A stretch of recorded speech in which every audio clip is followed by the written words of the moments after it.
So ito okay na. Yan, nag-spin dryer na siya. So okay na yung wash niya, and then ngayon spin dryer. So itong washing machine na to, muntik nilang itong may dispose kasi tinanggihan nung isang technician na nagpunta rito. So ilang linggo na itong sira. So muntik na silang mapabili ng bagong washing machine kasi sabi ng technician nagpunta, hindi na raw magagawa. So butit, nag-try pa silang humanap ng mas marunong na technician. Ayan, yan, nakita nila ako. So okay na siya ngayon.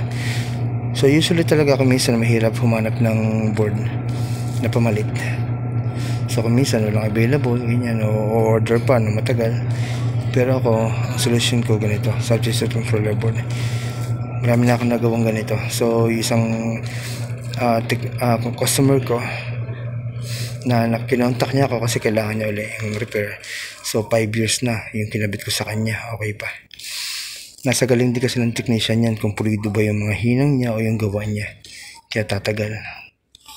Okay na yan. Thank you Lord, nagawa naman na isang sirang washing machine. So hindi